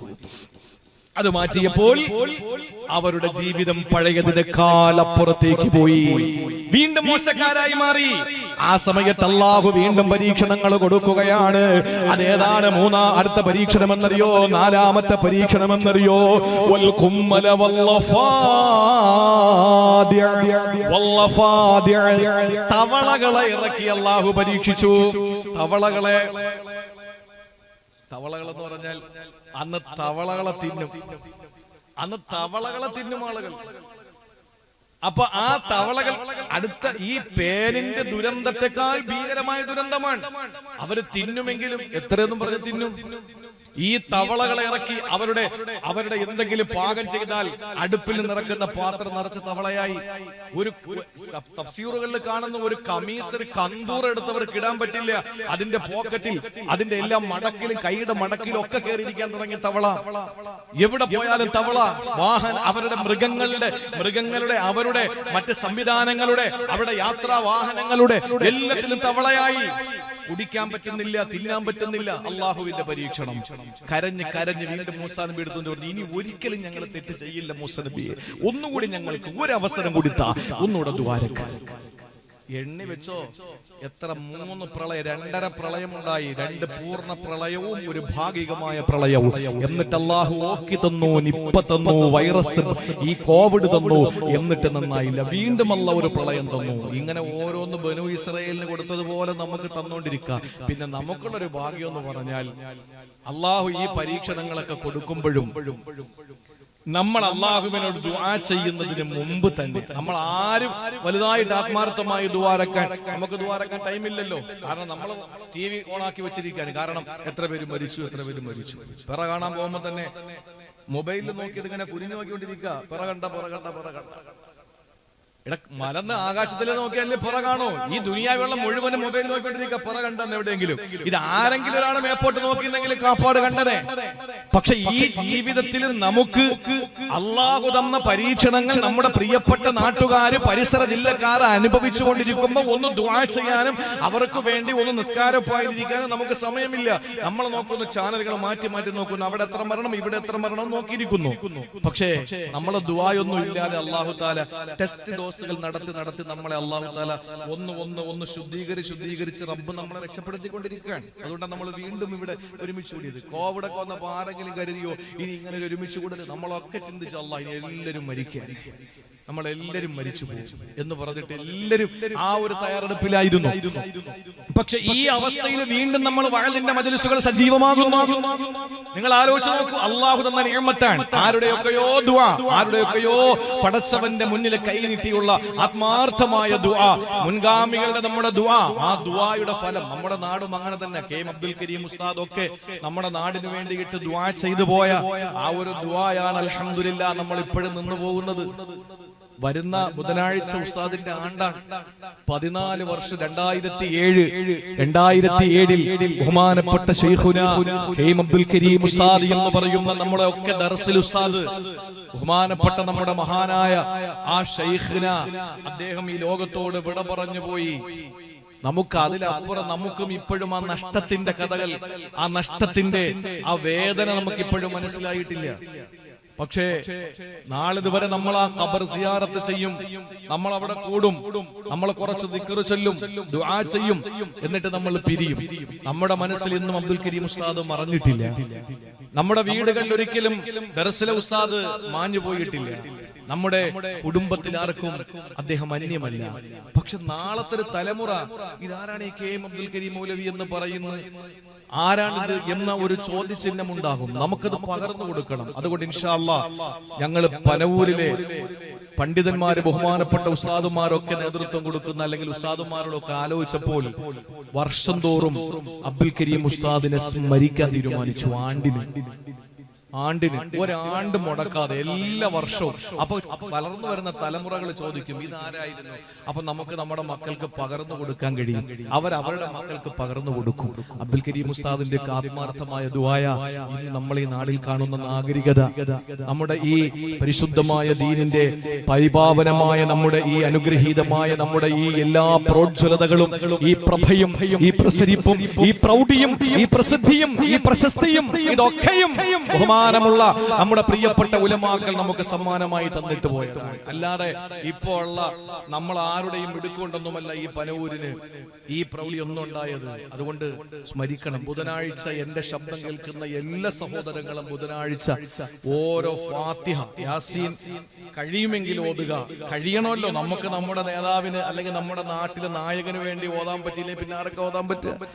എല്ലാവരും നിർബന്ധമായി ഈ വരുന്ന ബുധനാഴ്ച ബഹുമാനപ്പെട്ട ഉസ്താദിന്റെ 14ാമത്തെ ആണ്ടാണ്. ഒരു യാസീൻ ഓതി, ഒരു ഫാത്തിഹ ഓതി നമ്മൾ ഉസ്താദിന് വേണ്ടി ഹദിയ ചെയ്യണം. പാമ്പാടിയിലെ ഇന്ന ആള് എനിക്കൊരു ഫാത്തിഹ തന്നു അല്ലെങ്കിൽ എനിക്ക് വേണ്ടി ഒരു ഫാത്തിഹ ഓതി എന്ന് ബഹുമാനപ്പെട്ട ഉസ്താദ് ഖബറിൽ കിടന്ന് ചിന്തിക്കുമ്പോൾ നമ്മുടെ നാടിന് ഇനിയും മഹാനവറുകളുടെ ദുആ ഉണ്ടാവും. ഖബറിൽ കിടന്ന് നമുക്ക് വേണ്ടി ദുആരൊക്കെ, ഇതൊക്കെ ഹദീസ, അതൊക്കെ പറഞ്ഞ നമ്മുടെ വിഷയത്തിൽ നിന്ന് കാട് കയറി പോകും, പനയേട്ടം മനത്തിൽ കൂടെ കയറി ഓടും. അതുകൊണ്ട് തൽക്കാലം ഞാൻ ആ വിഷയങ്ങളെ പറ്റി പറയുന്നില്ല. അതുകൊണ്ട് പ്രിയപ്പെട്ട സഹോദരങ്ങളെ, വരുന്ന വ്യാഴാഴ്ച അന്ന് ആണ്ടും ഉസ്താദിന്റെ പിന്നെ ആണ്ടും ദുആയും ഒക്കെ ആയതുകൊണ്ട് പിറ്റേന്ന് വ്യാഴാഴ്ച വെള്ളിയാഴ്ച രാവിലെ ഇൻഷാ അല്ലാഹ് ആ ഫ്ലക്സ് ആണ് ബഹുമാനപ്പെട്ട പണ്ഡിതന്മാരോട് കൊണ്ടുവന്നിട്ടുള്ളത്. ബഹുമാനപ്പെട്ട അബ്ദുൽ കരീം ഉസ്താദിന് സാമൂഹിക വിഷയങ്ങളിലൊക്കെ ഇടപെട്ടു. ഇവിടുത്തെ നബിദിനാഘോഷങ്ങൾ, നബിദിന യാത്രകൾ, ഇതുപോലുള്ള കളർ ബൾബുകൾ, ഇതുപോലുള്ള കൊടിത്തോരണങ്ങൾ, ഇതുപോലെ ദാനിച്ചിട്ടിരിക്കുന്ന പൂപ്പന്തലുകൾ, പനവൂരിനെ മുഴുവനും വെള്ള പൂപ്പന്തലിലും പച്ചപ്പൂപ്പന്തലിലും ഒക്കെ ആക്കി നിർവൃതിയിലാക്കിയ ബഹുമാനപ്പെട്ട കെ അബ്ദുൽ കരീം ഉസ്താദ് നാടിന്റെ എല്ലാ ഉന്നമനത്തിന് മുമ്പന്തിയിലായിരുന്നു. നമ്മുടെ നാട്ടുകാരനാണോ? ഇടുക്കി ജില്ലക്കാരനായ ആ ബഹുമാനപ്പെട്ട ഉസ്താദ് നമ്മുടെ നാട്ടിൽ വന്ന് നമ്മുടെ നാടിന് നാഗരികത ഉണ്ടാക്കി. നല്ല ഒരു ഭാവി ഉണ്ടാക്കിയിട്ട് പോയി. ആ മഹാനുഭാവനെ ആദ്യമായി ഉസ്താദിന്റെ പേരിൽ പ്രഥമ പുരസ്കാരം, ഇന്ന് ആ പുരസ്കാരം ഏറ്റുവാങ്ങാൻ ഏറ്റവും യോഗ്യനായ ഉസ്താദിന്റെ ജില്ലക്കാരനായ തൊടുപുഴക്കാരനായ കാളിയാർ അലിയാർ മൗലവി ഇന്ന് സാമ്രാജ്യത്വ ശക്തികൾക്കും ഫാസിസ്റ്റ് ദുശക്തികൾക്കും ഒക്കെ പേടി സ്വപ്നമായി ഇന്ന് നവമാധ്യമങ്ങളിൽ നിറഞ്ഞ സാന്നിധ്യമായ അലിയാർ മൗലവി, അദ്ദേഹം ആ പുരസ്കാരം ഏറ്റുവാങ്ങും. ഇന്ന് പനൂര് ജീവിച്ചിരിക്കുന്ന ഏറ്റവും സീനിയർ സിറ്റിസനായ നമ്മുടെ പ്രിയപ്പെട്ട അഭിബന്ധനായ ഗുരുനാഥൻ പുലിപ്പാറ സുലൈമാൻ ഉസ്താദ് അത് നൽകും. ശേഷം ഉസ്താദിനെ അനുസ്മരിച്ചുകൊണ്ട് നമ്മളല്ല പറയേണ്ടത്, ഉസ്താദ് ഇവിടെ ഒരു നല്ല ഒരു ഇമാമിനെ കൊണ്ടുവന്ന് നമ്മുടെ പരിശുദ്ധമായ ഈ പനവൂർ മുസ്ലിം ജമാഅത്തിന്റെ ആ തനതായ ശൈലിയിൽ, തഴവാ ഉസ്താദിന്റെ പാട്ട് തന്നെ പറയുന്നത്, ആദിന്റെ കൗമിന് തന്നെയും മതി ബാബിദ്, ആദിന്റെ കൗമിന് തന്നെയും മതി ബാബിദ്. അതിന് മുമ്പത്തെ വരി മറന്നുപോയി. ആദിന്റെ കൗമിന് തന്നെയും മതി ബാബിദ് എന്ന് പറഞ്ഞാൽ ആദ് സമൂഹത്തിന്റെ ഒരു വിരലിന്റെ വലിപ്പമുണ്ട്. നമ്മൾ ഒരാള് ആദ് സമൂഹത്തിന്റെ ഒരു വിരലിന്റെ വലിപ്പമേ ഉള്ളൂ. അപ്പൊ ആദ് സമൂഹത്തിൽപ്പെട്ട ഒരാള് പനവൂര് വന്നാൽ പോലും അവർക്ക് കയറാൻ പറ്റുന്ന വാതിലാണ് പനവൂര് പള്ളിക്കുള്ളതെന്ന് വർഷങ്ങൾക്ക് മുമ്പുള്ള കഥയായി പറയുന്നത്. ഇപ്പോഴും ആ പള്ളി തന്നെയല്ലേ. അപ്പൊ അത്രയും വലിയ വലിപ്പമുള്ള ആ പള്ളിയിലത്തേക്ക് ഒത്ത ഒരു ഇമാമിനെ തന്നെ കൊണ്ടുവന്നു ജനാബ് കടക്കൽ അബ്ദുർ റഷീദ് മൗലവി. ഞാൻ ആദ്യമായി എനിക്കൊരു വെള്ള പേപ്പറിൽ കറുത്ത മഷി കൊണ്ട് പ്രസംഗം എഴുതുന്ന, ഞാൻ ഇങ്ങനെ പ്രഭാഷണം പഠിച്ച് മദ്രസയിൽ പ്രസംഗം പഠിച്ചത് ബഹുമാനപ്പെട്ട കടക്കൽ അബ്ദുർ റഷീദ് ഉസ്താദ് പഠിപ്പിച്ചു തന്ന പ്രഭാഷണമാണ്. അപ്പൊ ബഹുമാനപ്പെട്ട ഉസ്താദിനെ ഇവിടെ കൊണ്ടുവന്നു അബ്ദുൽ കരീം ഉസ്താദാണ്. ആ ഉസ്താദ് അനുസ്മരിച്ചുകൊണ്ട് 1 മണിക്കൂർ നല്ല ഭംഗിയായി പ്രസംഗിക്കും നമ്മുടെ പുത്തമ്പള്ളി ജംഗ്ഷൻ. ആ പുത്തമ്പള്ളി ജംഗ്ഷനിൽ ഇൻഷാ അല്ലാഹ് വരുന്ന വ്യാഴാഴ്ച എല്ലാവരും കൃത്യമായി അസർ നമസ്കാരത്തിന് ബഹുമാനപ്പെട്ട ഉസ്താദിന്റെ ഖബർ കൂട്ട സിയാറത്തോടു കൂടി ആരംഭിച്ച് ഇഷ അല്ലെങ്കിൽ ഒരു 9 മണി വരെ നീണ്ടു നിൽക്കുന്ന പരിപാടിയിൽ പാമ്പാടിയിലെ മുഴുവൻ സഹോദരങ്ങളെയും ഞാൻ അതിന്റെ ഒരു സംഘാടകൻ എന്നുള്ള നിലയ്ക്ക് നിങ്ങളെ ക്ഷണിക്കാണ്. അള്ളാഹു മനസ്സിലാക്കാനുള്ള തൗഫീക്ക് തരട്ടെ. അപ്പൊ ആരുടെയോ ദുആ കൊണ്ട്, ആരുടെയോ പ്രാർത്ഥന കൊണ്ട് അള്ളാഹു നമുക്ക് വലിയ ഒരു സൗഭാഗ്യം തന്ന് നമ്മളെ രക്ഷപ്പെടുത്തി വെച്ചിരിക്കുകയാണ്. സഹോദരങ്ങളെ, അള്ളാഹു ബനൂ ഇസ്രായേലികൾക്ക് ശിക്ഷ കൊടുത്തു.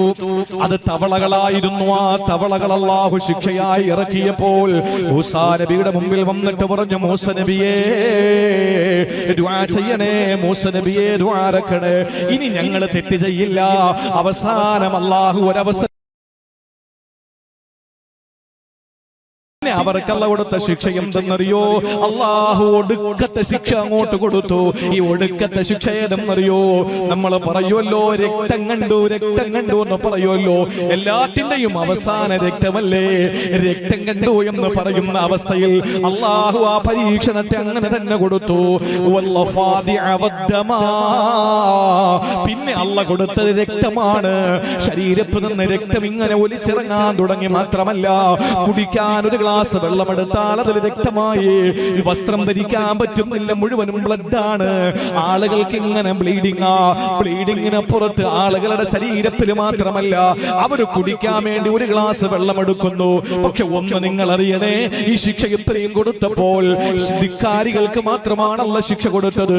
മൂസാ നബിയുടെ ജനതയായ മൂസാ നബിയെ കൊണ്ട് വിശ്വസിക്കുന്ന സമൂഹത്തിനല്ല ശിക്ഷ കൊടുത്തില്ല. അവസാനം കുടിക്കാൻ ഒരു ഗ്ലാസ് വെള്ളമെടുത്തപ്പോൾ മുഴുവനും ബ്ലഡാണ്. അതുകൊണ്ട് എങ്ങനെ കുടിക്കും? അതുകൊണ്ട് കുടിക്കാൻ പറ്റാത്ത അവസ്ഥ വന്നപ്പോൾ അപ്പുറത്ത് മൂസാ നബിയുടെ കൗമിൽപ്പെട്ട ഒരു പെണ്ണിനോട് അവിടത്തെ ശിക്ഷ ഏറ്റുവാങ്ങേണ്ടി വന്ന ഒരു പെണ്ണ് പറഞ്ഞു, എനിക്ക് വല്ലാതെ ദാഹിക്കുകയാണ്, എനിക്ക് വെള്ളം കുടിച്ചേ മതിയാവുകയുള്ളൂ, അതുകൊണ്ട് കുറച്ച് വെള്ളം എനിക്ക് തരുവോ? അവൾ ഒരു ഗ്ലാസ് വെള്ളം എടുത്തപ്പോൾ അത് വെള്ളം തന്നെയാണ്. പക്ഷെ ഈ പെണ്ണിന്റെ കയ്യിലേക്ക് അങ്ങ് കൊടുത്തപ്പോ അല്ലാ ആ വെള്ളം അതാ രക്തമായി മാറുകയാണ്. അവസാനം ഇനി എന്താ ചെയ്യുക? തൊണ്ട പൊട്ടിക്കീറുന്നു. വെള്ളം വല്ലാത്ത ദാഹിച്ച് പൈതാകമടക്കാൻ ജലപാനം നടത്താൻ കഴിയാതെ വിഷമിക്കുമ്പോ ഈ പെണ്ണ് പറഞ്ഞു, പെണ്ണേ നീ ഒന്ന് കുടിക്കേ, എന്നിട്ട് നിന്റെ വായിൽ നീ ആ വെള്ളം കൊള്ളു, എന്നിട്ട് ആ വായിൽ കൊണ്ട വെള്ളമുണ്ടല്ലോ എന്റെ ചുണ്ടിലോട്ടം ഒഴിച്ചു തരുവോ? സുബ്ഹാനല്ലാഹ്, മൂസാ നബിയെ കൊണ്ട് വിശ്വസിച്ച സാലിഹത്തായ പെണ്ണ് വാം നിറച്ചു വെള്ളം കൊണ്ടു. എന്നിട്ട് ഒരു ചുംബനം കൊടുക്കും പോലെ ഈ പെണ്ണിനെ ചുണ്ടിലേക്ക് ചേർത്ത് വെച്ചിട്ട് അവളെ ചുണ്ടിലേക്ക് ഇങ്ങനെ പാസ് ചെയ്തു കൊടുത്തു. പക്ഷേ ആ മുസ്ലിമത്തായ മൂസാ നബിയെ കൊണ്ട് വിശ്വസിച്ച സ്ത്രീയുടെ വായിൽ കിടക്കുമ്പോൾ ശുദ്ധവെള്ളം നേരെ അപ്പുറത്തെ പെണ്ണിന്റെ വായിലേക്ക് പാസ് ചെയ്യപ്പെടുമ്പോൾ അത് രക്തമായി മാറുന്നു. അല്ലാഹ് പറയുന്നു, ആയാതിൻ മുഫസ്സല, കൃത്യമായി ശിക്ഷകൾ ദൃഷ്ടാന്തങ്ങൾ അവർക്ക് ഞാൻ കൊടുത്തുകൊണ്ടിരുന്നു. എന്നിട്ടും അവരുടെ അവസ്ഥ എന്തായി? ഫസ്തക്ബറു വകാനൂ ഖൗമൻ മുജ്രിമീൻ, അവര് തെമ്മാടികളായി അഹങ്കാരികളായി അവര് മാറിക്കൊണ്ടേയിരുന്നു എന്ന് അള്ളാന്റെ പരിശുദ്ധ ഖുർആൻ സൂറത്തുൽ അഅറാഫിലൂടെ അല്ലാഹ് പരിചയപ്പെടുത്തുമ്പോൾ എന്നെ കേൾക്കുന്ന എന്റെ പ്രിയപ്പെട്ട സഹോദരങ്ങളെ, എന്റെ സഹോദരിമാരെ, അള്ളാന്റെ പരിശുദ്ധ ഖുർആനെ മുറുകെ പിടിച്ച് ഏത് രാത്രിയും കിടന്നുറങ്ങുമ്പോ എന്റെ റബ്ബിന്റെ ശിക്ഷ വരും. അതെന്റെ വീട്ടിന്റെ മുകളിൽ ആഞ്ഞിലില്ലല്ലോ പടച്ചോനെ, അതല്ലെങ്കിൽ എന്റെ വീട്ടിന്റെ മുകളിൽ ഉരുളൻ കല്ലുകളില്ലല്ലോ പടച്ചോനെ, എന്റെ വീടിന്റെ ഏതെങ്കിലും ഭാഗത്തലറി വിളിക്കുന്ന സാഗരങ്ങളില്ലല്ലോ പടച്ചോനെ, എന്റെ വീട് ഏതെങ്കിലും ഹിംസ്ര ജന്തുക്കൾ വരാൻ സാധ്യതയുള്ള ഒരു പ്രദേശത്തല്ലല്ലോ പടച്ചോനെ. ഇതൊന്നും ചിന്തിക്കണ്ട. ഒരു ചെള്ളുമതി മോനെ, ഒരു തവള മതി മോനെ, ഒരു ചെറിയ പ്രാണി മതി മോനെ, ഒരു തുള്ളി ബ്ലഡ് മതി മോനെ നിന്നെ അല്ലാഹ് പരീക്ഷിക്കാൻ. അതുകൊണ്ട് ഇനിയെങ്കിലും നമ്മൾ അല്ലാഹുവിന്റെ റുബൂബിയത്തിനെ മനസ്സിലാക്കിയിട്ട്, അവന്റെ ഉലൂഹിയത്തിനെ മനസ്സിലാക്കിയിട്ട്, അവന്റെ വഹ്ദാനിയത്തിനെ മനസ്സിലാക്കിയിട്ട്, അവന്റെ ഏകത്വത്തെ അംഗീകരിച്ചുകൊണ്ട്, മുസ്തഫ നബിയുടെ റിസാലത്തിനെയും നുബുവ്വത്തിനെയും അംഗീകരിച്ചുകൊണ്ട്, അവിടുത്തെ വ്യക്തിപ്രഭാവത്തെ അംഗീകരിച്ചുകൊണ്ട്, അവിടുത്തെ അസാധാരണത്വത്തെ അംഗീകരിച്ചുകൊണ്ട്, അവിടുത്തെ അള്ളാഹുവിന്റെ ഹബീബിന്റെ അപദാനങ്ങൾ പാടിയും പറഞ്ഞും നമ്മുടെ ജീവിതത്തെ ഏറ്റവും ധന്യമായ അവസ്ഥയിലേക്ക് കൊണ്ടുപോവുക. അള്ളാഹു നമുക്കതിനുള്ള തൗഫീക്ക് നൽകി അനുഗ്രഹിക്കുമാറാവട്ടെ. ഇതുപോലുള്ള പ്രകൃതി ദുരന്തങ്ങൾ കേൾക്കുമ്പോൾ നമുക്ക് പറയാൻ പറ്റുന്ന ഒരു ചെറിയ ദുആ ഉണ്ട്. അത് ഇന്നത്തെ ദിവസത്തിന്റെ പ്രസംഗത്തിന്റെ സമ്മാനമായി എന്റെ പ്രിയപ്പെട്ട സഹോദരങ്ങളോട് പങ്കുവെക്കുകയാണ്. അള്ളാഹു മുറുകെ പിടിക്കാനുള്ള തൗഫീക്ക് നൽകട്ടെ. അള്ളാഹു മുറുകെ പിടിക്കാനുള്ള തൗഫീക്ക് നൽകി അനുഗ്രഹിക്കുമാറാവട്ടെ. നാളെ നമുക്ക് അനുകൂലമായ അന്തരീക്ഷമാകും ഇൻഷാ അല്ലാഹ്. അങ്ങനെ അനുകൂലമായ അന്തരീക്ഷമാകുമ്പോൾ നാളെ വകാന തഹ്തഹു കൻസുൽ ലഹുമാ എന്ന ഖുർആൻ പറഞ്ഞ ഖിളർ നബിയും മൂസാ നബിയും നടന്നു പോകുമ്പോ ഒരു മതില് ഇടിഞ്ഞ് പൊളിഞ്ഞ് വീഴാറായി. ആ നാട്ടുകാരോട് ഇച്ചിരി വെള്ളം ചോദിച്ചപ്പോ കൊടുത്തില്ല. അവസാനം ആ മതില് കെട്ടിക്കൊടുക്കാൻ മേസ്തിരിയായി മൂസാ ഖിളർ നബിയും അദ്ദേഹത്തിനോടൊപ്പം ഒരു സഹായിയായി മഹാനായ മൂസാ നബിയിൽ നിന്ന ഒരു സംഭവമുണ്ട്. ഖുർആൻ സൂറത്തുൽ കഹ്ഫിൽ പറയുന്നുണ്ട്, വകാന തഹ്തഹു കൻസുൽ ലഹുമാ. ആ കാരണം പറഞ്ഞത് ആ മതിൽക്കെട്ട് അതിനടിയിൽ കുറച്ച് നിധിയുണ്ട്. ആ നിധി യതീമീങ്ങളായ രണ്ട് മക്കളുടേതാണ്. അപ്പൊ ആ നിധി എന്ന് പറയുന്നത് സ്വർണത്തിന്റെ ഒരു ഫലകമായിരുന്നു. ഒരു സ്വർണത്തിന്റെ ഒരു ഫലകം. ആ സ്വർണത്തിന്റെ ഫലകത്തിൽ എഴുതിയിരുന്ന 5 വാക്കുകൾ ഉണ്ടായിരുന്നു. അത് ഇൻഷാ അല്ലാഹ് നാളെ കാലഘട്ടത്തോട് യോജിച്ച ഒരു വിഷയമാണ്. അതുകൊണ്ട് ഇൻഷാ അല്ലാഹ് നാളെ അത് പറയാം. ആ നിധിയാകുന്ന സ്വർണത്തിന്റെ ഫലകത്തിൽ ഉണ്ടായിരുന്ന ആ എഴുത്തെന്തായിരുന്നു നാളെ നമുക്ക് ഇൻഷാ അല്ലാഹ് പറയാം. നിങ്ങൾ നോക്ക്, പ്രകൃതിക്ഷോഭങ്ങളും ദുരന്തങ്ങളും ഒക്കെ നമ്മൾ കാണുമ്പോൾ വാർത്തകളിലും ഫേസ്ബുക്കിലും സോഷ്യൽ മീഡിയയിലും യൂട്യൂബിലും ഒക്കെ നമ്മൾ കാണുമ്പോൾ നമ്മൾ എന്താണ് ചെയ്യേണ്ടത്? ആ ദുആ എന്റെ പ്രിയപ്പെട്ട സഹോദരങ്ങളെ ഞാൻ പറയും, നമുക്ക് നമ്മുടെ ജീവിതത്തിൽ അല്ലാഹു റബ്ബുൽ ഇസ്സത്ത് തന്ന ആ ഒരു ആരോഗ്യവും ആഫിയത്തും നമുക്ക് വിനിയോഗിച്ച് നല്ല നിലയിൽ ജീവിക്കാൻ അല്ലാഹ് സഹായിക്കും നമ്മളെ. ഒരു ഭയവും നമുക്ക് വേണ്ട, ഒരു പേടി നമുക്ക് വേണ്ട. പടച്ചവൻ സഹായിക്കും. നമ്മൾ ആരെയാ ഭയപ്പെടുന്നത്? നമ്മൾ ആരെയാണ് പേടിക്കുന്നത്? ആ പേടിക്കുന്നവരെ കൊണ്ട് അല്ലാഹു നമ്മളെ സംരക്ഷിക്കും. നമ്മളെ ഇവിടെ NRC നടപ്പിലാക്കി നമ്മളെ നാട് കടത്താൻ തീരുമാനിക്കുന്ന ആളുകൾ തന്നെ പറയും, നിങ്ങൾ പോകണ്ട, ഇവിടെ തന്നെ നിന്നോ എന്ന് പറഞ്ഞ് നമ്മളെ പൂർണ്ണമായി സംരക്ഷിക്കാൻ അള്ളാഹു ശത്രുക്കളിലൂടെ അള്ളാഹുവിന്റെ സഹായം ഉണ്ടാവും. എഴുതി വെച്ചോ. ഒരൊറ്റ സംഭവം മാത്രം ഞാൻ പറയാം. ചെറിയ സംഭവം, ഒരു 3 മിനിറ്റ് 4 മിനിറ്റ് നിൽക്കുന്ന സംഭവം പറയാം. മഹാനായ പ്രവാചകൻ അഷ്റഫുൽ ഖൽഖ് സല്ലല്ലാഹു അലൈഹി വസല്ലം ചെറിയ കുട്ടിയായിരുന്നു. അബ്ദുൽ മുത്തലിബോടൊപ്പം ആടിനെ മേയ്ക്കാനും കാട്ടില് ചെറിയ ചെറിയ കായ്ക്കനികളൊക്കെ കിട്ടും. അറാഖ് മരത്തിന്റെ കറുത്ത കായ്ക്കനികളൊക്കെ പറിച്ച ഹബീബ് തിന്നിരുന്നത് സല്ലല്ലാഹു അലൈഹി വസല്ലം പട്ടിണി മൂലം. ഒരു നേരത്തെ ഭക്ഷണം കഴിക്കാൻ വകയില്ലാത്തത് കൊണ്ട് പ്രമാണിമാരുടെ ആട്ടിൻപറ്റങ്ങളെ അവിടുത്തെ മലമടക്കുകളിലൂടെ മേച്ച് നടന്നിട്ട് ഗോതമ്പിന്റെ കഞ്ഞിക്ക് വേണ്ടി പട്ടിണി കിടന്ന പ്രവാചകൻ പണിയെടുത്തിട്ടുണ്ട്. ആ പ്രവാചകൻ സല്ലല്ലാഹു അലൈഹി വസല്ലം തങ്ങൾ പറയുന്നു ലലൽതു അൻ ജദ്ദി അബ്ദുൽ മുത്തലിബി വഅന സബിയ്യുൻ ലായിഉൻ ഖാദൽ ജൂ യഖ്തുലുനി. വിശന്ന് ഇങ്ങനെ വല്ലാതെ പൊരിഞ്ഞു നിൽക്കുന്ന സമയം, വിശന്ന് വല്ലാതെ വിഷമിച്ച് നിൽക്കുന്ന സമയത്ത് എന്റെ അബ്ദുൽ മുത്തലിബ് എന്ന ഉപ്പാപ്പയെ കാണാതെ ഞാൻ മാറിപ്പോവേണ്ടി വന്നു. കുറച്ച് സമയം എന്നെ എന്റെ ഉപ്പാപ്പാക്ക് കാണാൻ പറ്റാത്ത അവസ്ഥയായി. എന്റെ ഉപ്പാപ്പ എനിക്ക് ഞാൻ വാനസ്വബിയും ലായവും കൈവിട്ടു പോകുന്ന കൊച്ചു പ്രായം, ചെറിയ പ്രായം, കുഞ്ഞു മക്കളെ കാണാനില്ല. ഇന്നത്തെ പോലെയാണോ? ഇന്ന് നമുക്ക് ഉടനെ നമുക്ക് സംവിധാനങ്ങളുണ്ട്, ഹെലികാമിലൂടെ നമുക്ക് നോക്കാം എവിടെയാണ് കുട്ടി നിൽക്കുന്നതെന്ന് കൃത്യമായി നമുക്ക് കണ്ടെത്താൻ പറ്റും. അന്ന് അങ്ങനെയല്ല. അന്ന് മലമടക്കുകളിൽ എവിടെ കണ്ടെത്താൻ? തന്റെ പ്രിയപ്പെട്ട മൂത്ത ഉപ്പാപ്പയെ കാണാതെ വിഷമിച്ച് നിൽക്കുന്ന ഹബീബായ സല്ലല്ലാഹു അലൈഹി വസല്ലമ തങ്ങൾ അവസാനം പറഞ്ഞു ഫഹദാനി അല്ലാഹ്, എന്നെ അല്ലാഹ് രക്ഷപ്പെടുത്തി. എന്നെ എന്റെ ഉപ്പാപ്പയുടെ മുമ്പിൽ കൊണ്ട് കാണിച്ചു കൊടുത്തു. ആരാ കാണിച്ചു കൊടുത്തത്? ആരായിരുന്നു ഉപ്പാപ്പയുടെ മുന്നിൽ മഹാനായ പ്രവാചകൻ സല്ലല്ലാഹു അലൈഹി വസല്ലം തങ്ങളെ കൊണ്ടെത്തിച്ചത്? പിൽക്കാലത്തെ ഏറ്റവും വലിയ ശത്രുവായ സാക്ഷാൽ അബൂജഹലിനെ കൊണ്ടാണ് അല്ലാഹു തആല രക്ഷപ്പെടുത്തിയത്. മൂസ ഇബ്നു അബ്ബാസ് തങ്ങൾ പറയുന്നുണ്ട്, മൂസാ നബി അലൈഹിസ്സലാമിനെ ഫിർഔനിലൂടെ രക്ഷപ്പെടുത്തിയതുപോലെ മൂസാ നബി ആണെന്ന് പറഞ്ഞ് ലോകത്തുള്ള മുഴുവൻ ആൺകുട്ടികളെയും കൊന്നുകൊണ്ടിരിക്കുമ്പോ മൂസാ നബി ഫിർഔനിന്റെ ദാടിയിൽ ഇങ്ങനെ പിടിച്ച് തൂങ്ങിയിട്ട് കൊട്ടാരത്തിൽ വളർന്നുകൊണ്ടിരിക്കുകയാണ്. ആലോചിച്ച് നോക്കിയ രംഗം. അബൂജഹൽ വന്നു, ഹബീബായ നബി തങ്ങളെ പിടിച്ചു, ഒട്ടകപ്പുറത്ത് കയറ്റിക്കിട്ട് നേരെ അബ്ദുൽ മുത്തലിബിന്റെ അടുത്തേക്ക് കൊണ്ടുപോകുന്നു. സഹോദരങ്ങളെ, കൊണ്ടുപോകാനുള്ള കാരണമറിയോ? അബ്ദുൽ മുത്തലിബ് കഅബാലയത്തിന്റെ കില്ല പിടിച്ചു ദുആരക്കുകയാണ്. കഅബാലയത്തിന്റെ കില്ല പിടിച്ചുകൊണ്ട് ദുആരക്കുകയാണ്. തന്റെ പ്രിയപ്പെട്ട പൊന്നുമോനെ കാണാനില്ല, തന്റെ പ്രിയപ്പെട്ട മകനെ കാണാനില്ലാതെ വന്നപ്പോൾ അബ്ദുൽ മുത്തലിബ് പൊട്ടിക്കരയാൻ തുടങ്ങി. എന്താ പറഞ്ഞത്? യാ റബ്ബി റുദ്ദ് ഇലയ്യ ولدي محمدا أردده ربي واصطنع عندي يدا يا ربي رد إلي ولدي محمدا أردده ربي واصطنع عندي يدا. എന്റെ പടച്ചവനെ, എന്റെ പൊന്നുമോനെ മുഹമ്മദിനെ കാണാനില്ല റബ്ബേ. കഅബാലയത്തിന്റെ കില്ല പിടിച്ചുകൊണ്ട് ദുആരക്കുകയാണ്. നീ ഒരു കൈ സഹായം ചെയ്ത് എനിക്ക് കൊണ്ടു തരുവോ പടച്ചവനെ എന്ന് ചോദിച്ചപ്പോൾ എവിടെയോ അകപ്പെട്ടു പോയ പൊന്നുമോൻ മുഹമ്മദ് തന്റെ മുമ്പിൽ വന്നു നിൽക്കുന്നു. ആരാ? സാക്ഷാൽ അബൂജഹലിന്റെ ഒട്ടകം വന്നു നിൽക്കുന്നു. അബൂജഹൽ പെട്ടെന്ന് തന്നെ അല്ല മീനെ സാദിഖേ കേറ് മോനെ എന്ന് പറഞ്ഞിട്ട് ഹബീബായ നബി തങ്ങളെ പിടിച്ച് പുറകിലിരുത്തുമ്പോൾ ആ ഒട്ടകം ചലിക്കുന്നില്ല. ഒട്ടകം മുട്ടുകുത്തുന്നു, ഒരു ഇഞ്ച് പോലും മുന്നോട്ട് ചലിക്കുന്നില്ല. അവസാനം എത്ര ശ്രമിച്ചിട്ടും ആ ഒട്ടകം മുന്നോട്ട് പോകുന്നില്ല. അവസാനം എന്ത് ചെയ്തെന്നറിയോ? അബൂജഹൽ മുഹമ്മദ് മുസ്തഫായെ പുറകിലിരുത്തിയിട്ട് മുന്നിലിരുന്ന അബൂജഹൽ പെട്ടെന്ന് പിറകിൽ വന്നിട്ട് മുത്തുനബിയെ പിടിച്ച് മുന്നിൽ അങ്ങിരുത്തിയപ്പോൾ സുബ്ഹാനല്ലാഹ്, ഒട്ടകം യാത്ര ചെയ്യാൻ തുടങ്ങുന്നു. ആ സമയത്ത് ഒട്ടകം അബൂജഹലിനോട് ചോദിച്ചുവെന്ന് ചരിത്രം രേഖപ്പെടുത്തുന്നു. സംശയിക്കേണ്ട സഹോദരങ്ങളെ, ഈ ഒട്ടകമതാ മഹാനായ പ്രവാചകനെ മുന്നിലിരുത്തിയിട്ട് യാത്ര ആരംഭിച്ച ഒട്ടകമുണ്ടല്ലോ, അന്ന് ചെറിയ കുട്ടിയാണ്. ആ കുട്ടിയായ മുഹമ്മദ് എന്ന അല്ലമീൻ എന്ന സാദിഖ് എന്ന പൊന്നുമോനെ മുന്നിലിരുത്തിയിട്ട് പ്രമാണിയായ പ്രഭുവായ അബൂജഹൽ ഒട്ടകത്തെ തെളിച്ചു കൊണ്ടുപോകുമ്പോ ഈ ഒട്ടകം അബൂജഹലിനോട് ചോദിക്കുകയാണ്, യാ അഹ്മക്ക് ഏ വിഡ്ഢി ഹുവൽ ഇമാം, മുഹമ്മദ് എന്ന് പറയുന്നത് ഇമാമല്ലേ, നേതാവല്ലേ?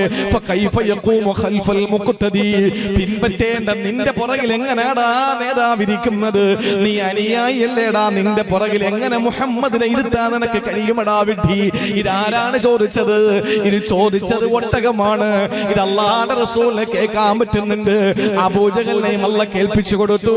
അബൂജഹൽ കഅബാലയത്തിന്റെ മുന്നിൽ കരഞ്ഞുകൊണ്ട് പ്രാർത്ഥിക്കുന്ന അബ്ദുൽ മുത്തലിബിന്റെ മുന്നിൽ വന്നിട്ട് അബ്ദുൽ മുത്തലിബിനോട് പറഞ്ഞു, അബ്ദുൽ മുത്തലിബേ, നിങ്ങളുടെ മകന്റെ മകന് വലിയ അത്ഭുതം തന്നെയാണ്, വലിയ അത്ഭുതം തന്നെയാണ്, വലിയ അത്ഭുതം തന്നെയാണ്. അതുകൊണ്ട് തന്നെ ഞാൻ ചോദിക്കുന്നത്, ജീവിതത്തിൽ നിങ്ങളുടെ പ്രിയപ്പെട്ട പൊന്നുമോനുണ്ടല്ലോ, ഈ മകൻ എങ്ങനെയാണ് അത്ഭുതമാകാതിരിക്കുന്നത്? വല്ലാത്ത അത്ഭുതം തന്നെയാണ് പൊന്നുമോൻ എന്ന് പറഞ്ഞ് അബ്ദുൽ മുത്തലിബിന്റെ മുന്നിൽ വന്ന അബൂജഹൽ തന്റെ പ്രിയപ്പെട്ട മുഹമ്മദ് എന്ന സ്വാദിഖ് എന്ന അല്ലമീൻ എന്ന പൊന്നുമോനെ പുകഴ്ത്തി പറയുമ്പോ, സഹോദരങ്ങളെ, ഏതോ ഒരു കൊടുങ്കാട്ടിൽ അകപ്പെട്ടു പോകേണ്ട, പാറക്കൂട്ടങ്ങളുടെ ഇടയിൽ അകപ്പെട്ടു പോകേണ്ട ആ പ്രിയപ്പെട്ട പ്രവാചകനെ അബ്ദുൽ മുത്തലിബിന്റെ സംരക്ഷണയിൽ കൊണ്ടുകൊടുത്തതാരാ? സാക്ഷാൽ അബൂജഹലാണ്. മൂസാ നബി അലൈഹിസ്സലാമിനെ രക്ഷപ്പെടുത്തിയതാരാ? സാക്ഷാൽ ഫിർഔൻ. അപ്പോഴും ഫിർഔൻ മൂസാ നബി അലൈഹിസ്സലാത്തു വസ്സലാം ആണെന്ന് കരുതിക്കൊണ്ട് ലോകത്തുള്ള മുഴുവൻ കുഞ്ഞുങ്ങളെയും കൊന്നുകൊണ്ടിരിക്കുന്നു.